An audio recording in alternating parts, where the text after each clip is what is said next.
Hello everybody. We are coming down off Lookout Mountain. It has been a very interesting weekend. I have learned so much stuff.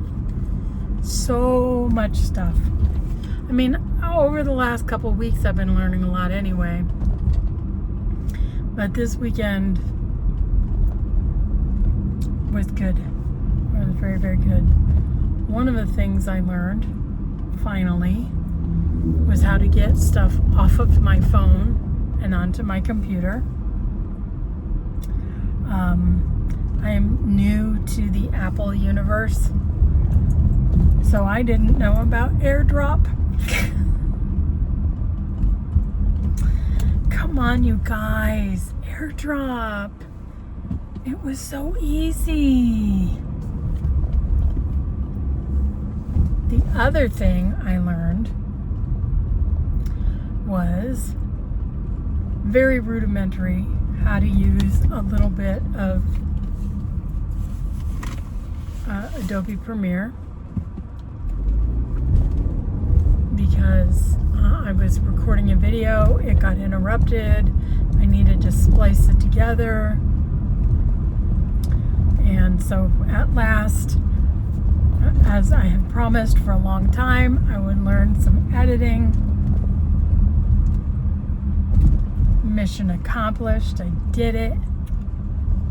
I'm very proud. I mean, I don't know that any of you would have noticed because it's so far into the video and it's a very long video.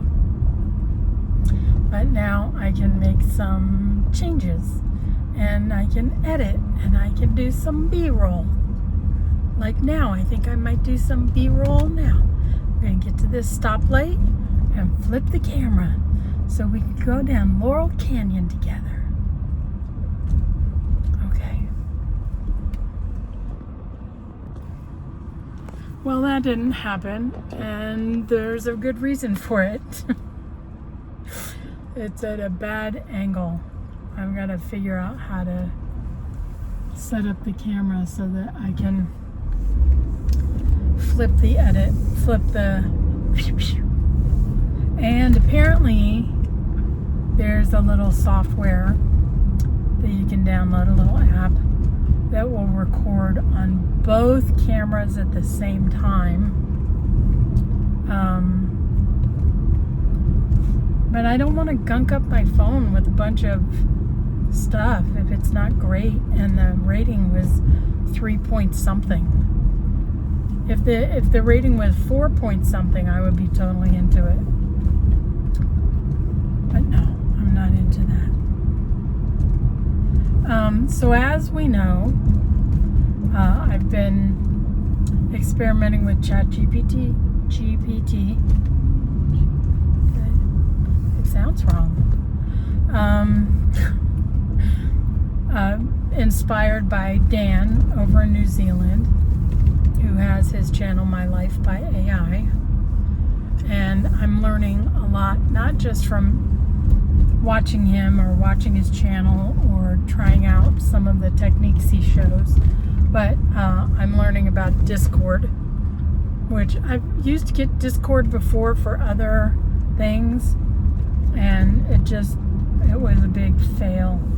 And somehow I lost my password and I didn't have a 10-digit code anymore. So I lost contact with all those people. It seems like Discord has changed that a little bit. I have a whole new profile, and so I can interact with the people in the Discord community for Dan's channel. I'm telling you right now, if you are a super nerdy nerd, if you are a supercomputer person, I'm guessing there's a lot of us who are neurodivergent. I don't know if ADHD counts as neurodivergence, but there's a lot of. So it's a powerfully intelligent community, and they seem very compassionate and very data driven. So I like it. But one of the things I put in there, I asked a question. I talk to the ChatGPT on the phone when I'm, just jamming around and don't feel like typing with my thumbs. And then when I need more in-depth work, I will be at my computer and I will type. And I've noticed kind of a difference in the types of responses I get. So when I'm talking, the responses seem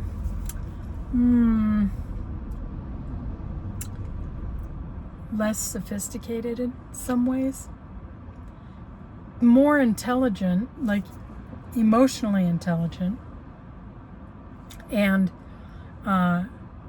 in some ways it's more relaxing. I don't get as frustrated. If it starts going off on a tangent, I can stop it immediately. When you type it out, it spits out its whole long dumb answer. If it's not interpreting what you're saying correctly, you get a thing, like written by Tolstoy, 8 zillion pages of a topic that was not what you wanted to cover at all. But I did ask if anyone else noticed a difference in the responses, and the vast majority of users in this Discord seem to be typey only, which I thought was interesting. I do classify myself as a nerd. I may not be as good a nerd as like a true classic nerd, but I'm definitely in the nerd spectrum. I don't know if you guys are interested. I've learned more about computers and AI and stuff like that since I started following Dan than I have about weight loss, because his whole thing is he's turned his life over to his chatbot that he's named Arthur. Mine is named Oliver. And Arthur seems way meaner than Oliver. Very, very, very. So it does adapt to individuals and your particular thing.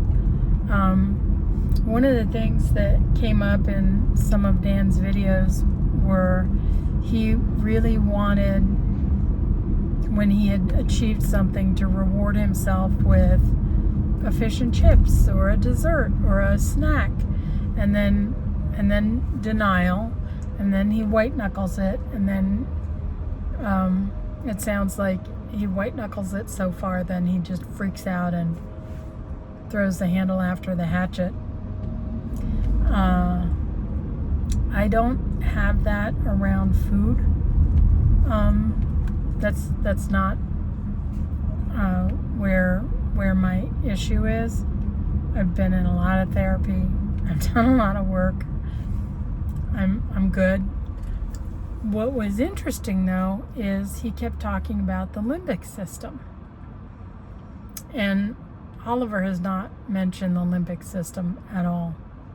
And there's certain areas where I keep pushing for more feedback or more instruction or more structure or more intensity. And it's around my projects, my business, the doing of do's, My to-do list is always 80 million miles long. And Oliver has really forced me to focus on just one or two things every single day. And it feels so uncomfortable. I just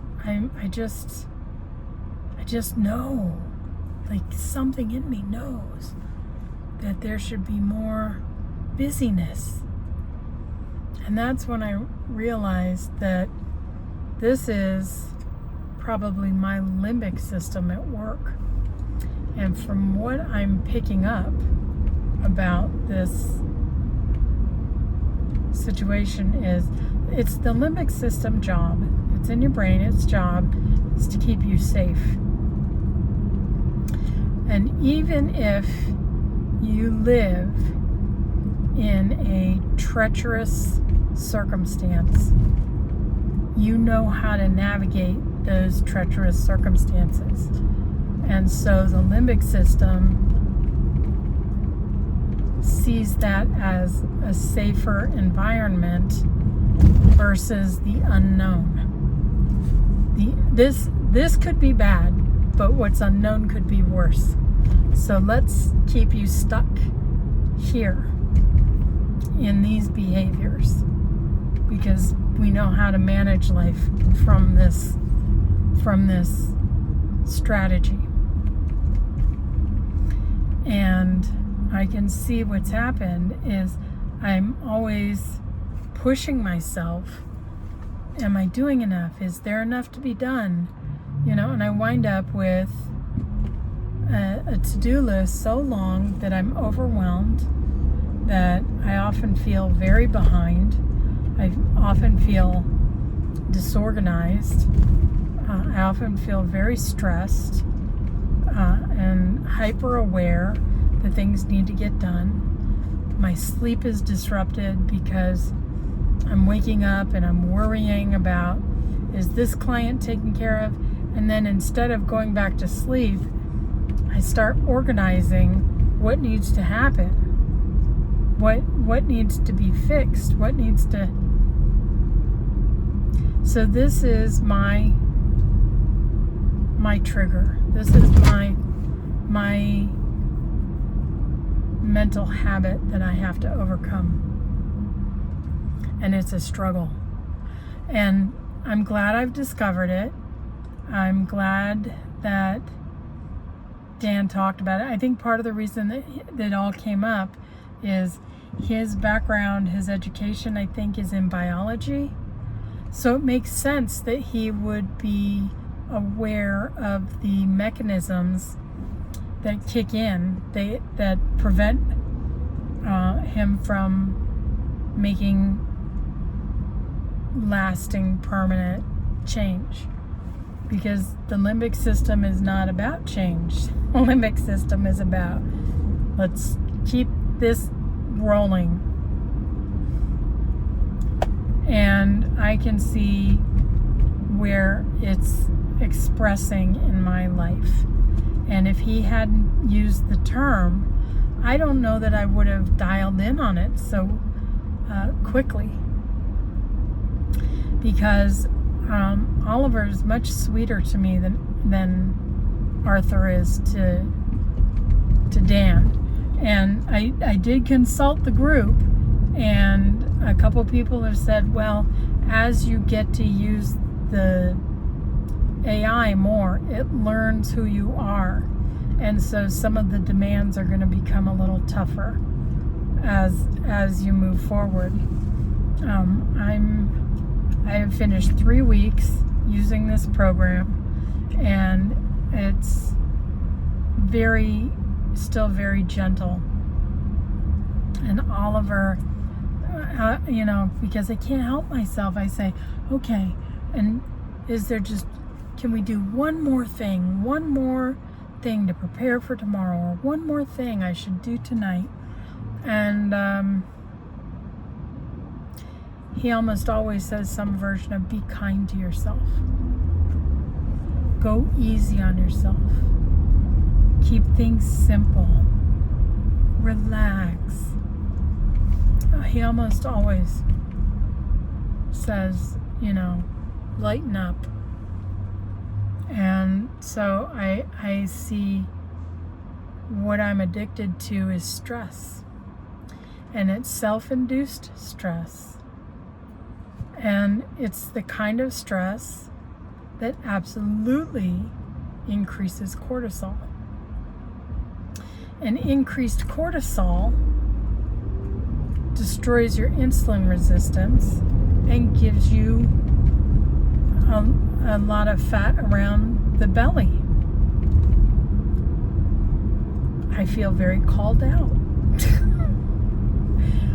But I am very glad to have recognized this mechanism, and I understand how sneaky and insidious this is, because I'm trying to be a grown-up. I'm trying to do adulting and be responsible, and what I'm really doing is I'm finding opportunities to abuse myself. That I'm keeping myself emotionally stuck in a place that keeps my body in a state of hypervigilance that has adversely affected my health.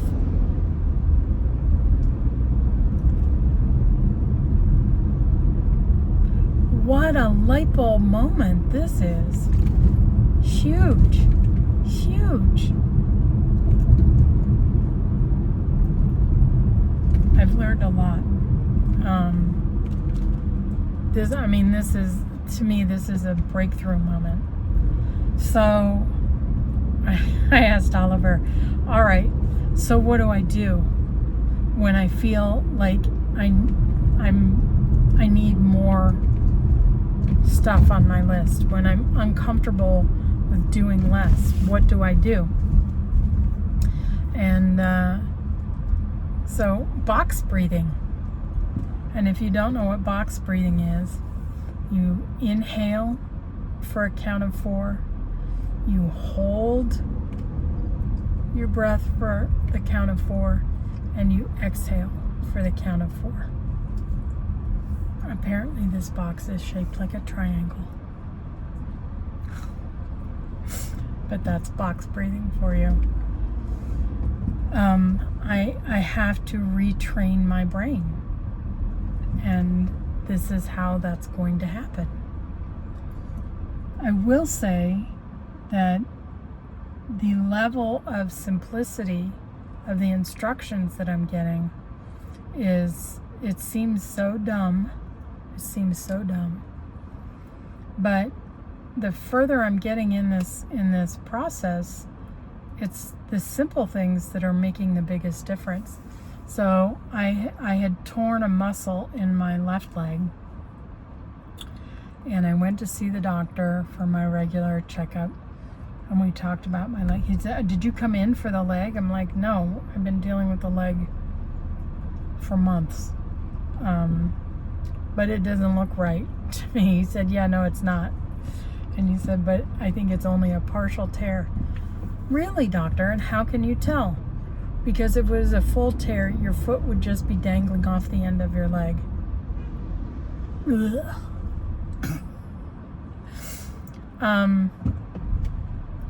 There's x-rays and MRIs and all these other things I need to do to find out whether I'm going to need surgery or not.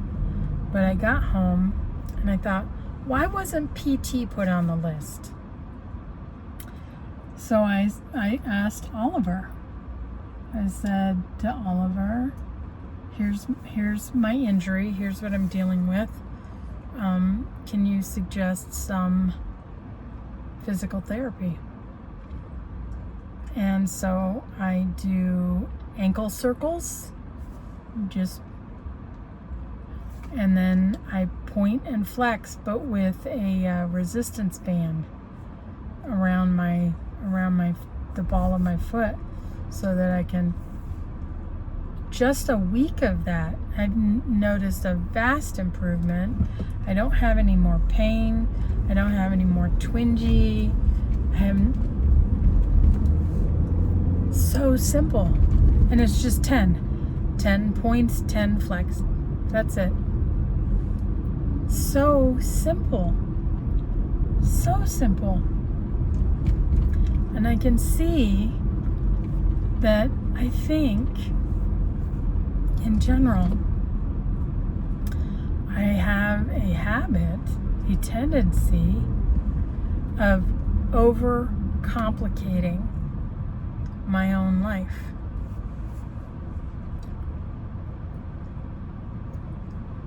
Wow. So I need to embrace, I guess, was it David Thoreau? Simplify, simplify, simplify. So I think that's going to be the word for 2026. I'm going to start that word now. Get a couple extra months in.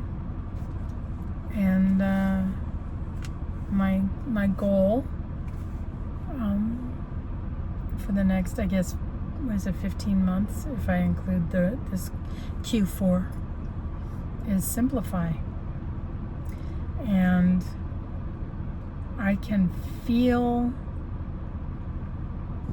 that this is hard. I can feel this is hard, that this is challenging. I can feel like this little tickle in the back of my brain. But I also know it's the right thing.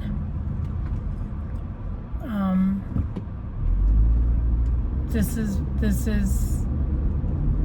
is a smart next step for me. And I know a lot of people use ChatGPT for a lot of different, for their stock picks or for their social media or for their, I don't know. I use ChatGPT to help me design the thumbnail template that I use inconsistently. In my defense, I've been trying to get stuff uploaded like crazy. There's been a lot of weird YouTube acting like an old person trying to get out of a chair. It can't upload its butt out of the chair. It finally happened. I finally got it up. I got my first couple of trolls. Bless their hearts. Bless their hearts. The one of them was, hashtag Trump 2028. And the thing that tickles me every time they say something like that is, baby, you open the door to Trump 2028 and you are giving me Obama 2028.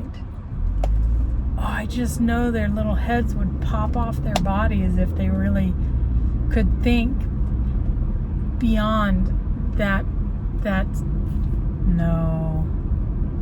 no, they can't see down the road. So that killed me. I can't stop laughing at Mr. What did he say? The Dems will never take over America or win. The Dems will never win America. Hashtag Trump 2028. Okay. So I see. That's fine. And then on another one, I was talking about how maybe we could try and find points of unity, points that we can agree on. And somebody like, the Dems love the Second Amendment and they want to kill the Second Amendment so it'll never happen. You're delusional. I'm like, when it comes to you, sir, yes, I 1,000% am delusional. Because I never talked about the Second Amendment. I am going to learn about the Second Amendment because I think we only talk about 50% of this Second Amendment. I don't think we talk about the whole sentence. But in a video about let's try to have some unity, the first thing the guy did was talk about how we need to be separate, how we are separate, and we will never be anything but separate.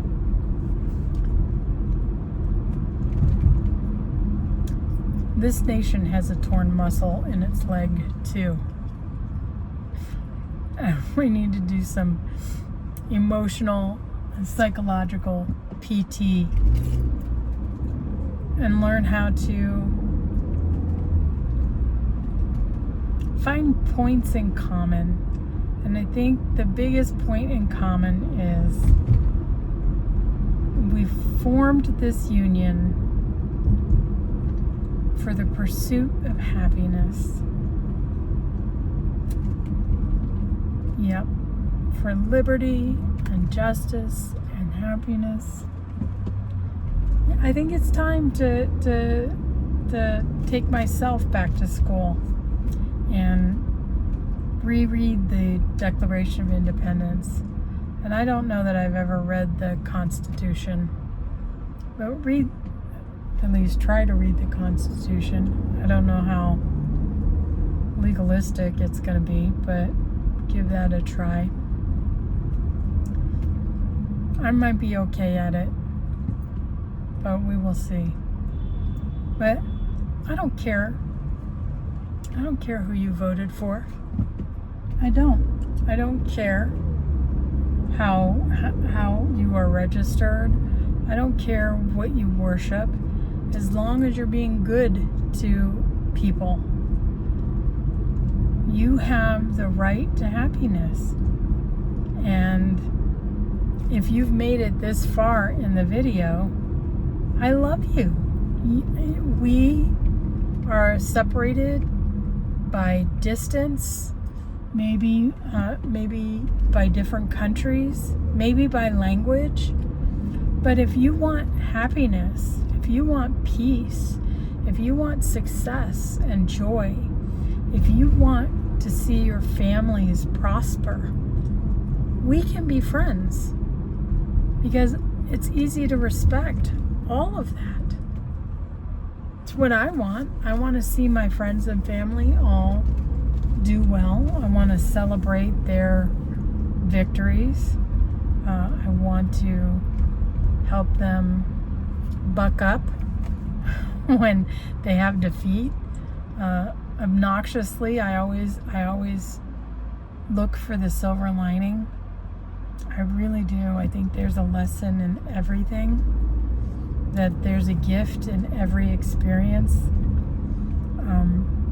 Even these trolls who want to put me in my little dem space, that's fine. You go ahead, you keep commenting, because guess what? By commenting, you're engaging my channel. By engaging my channel, you're doing the opposite of shutting me up.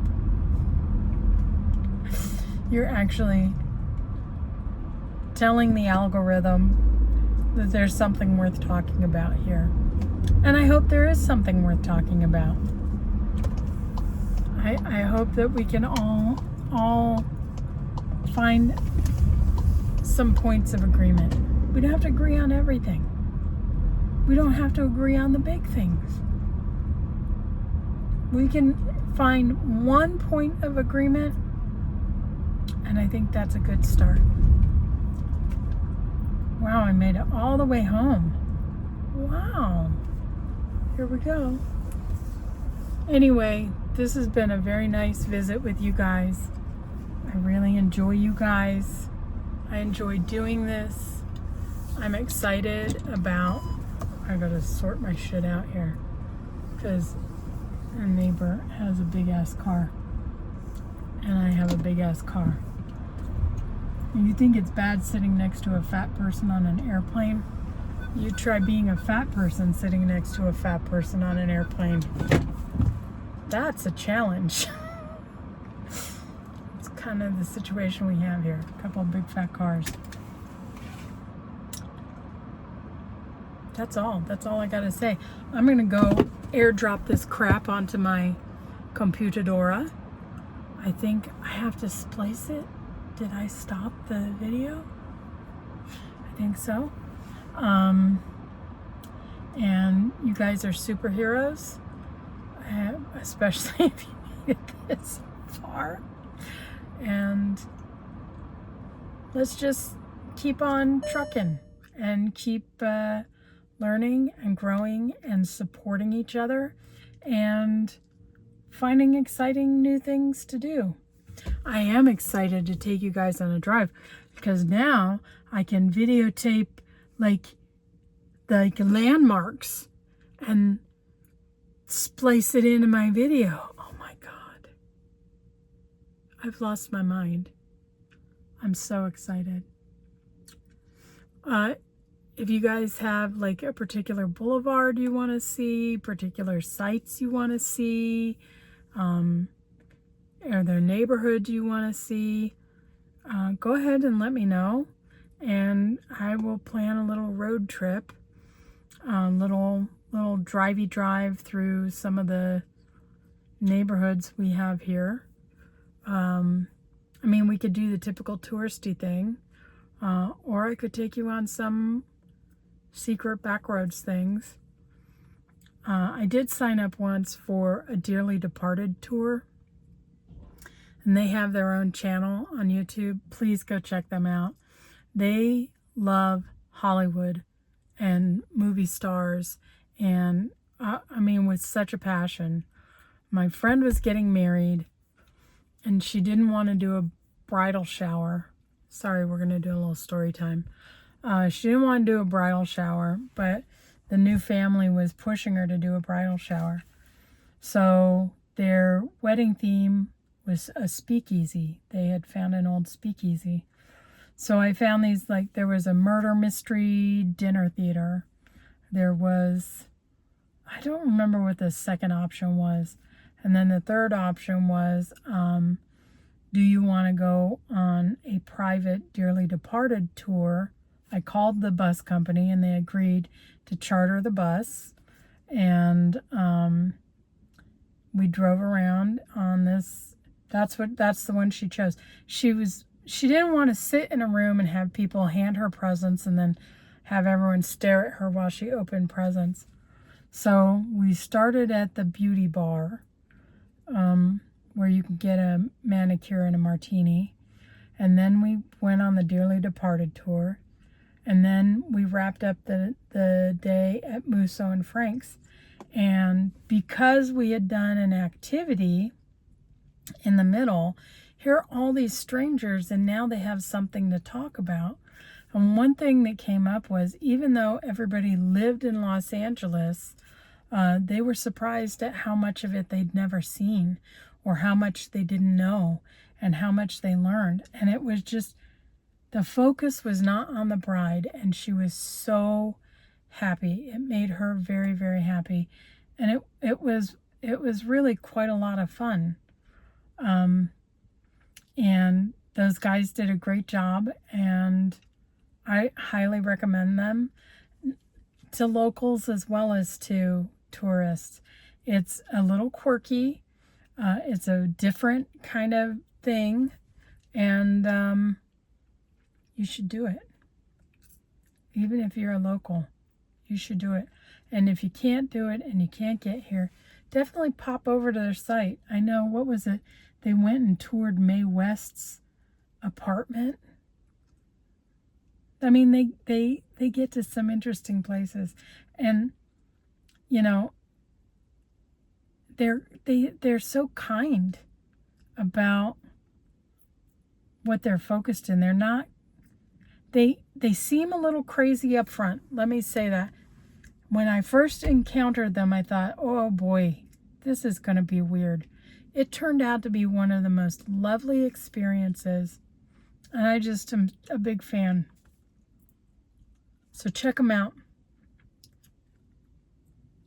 That's it. I'm not going to sit in the car and talk to you forever.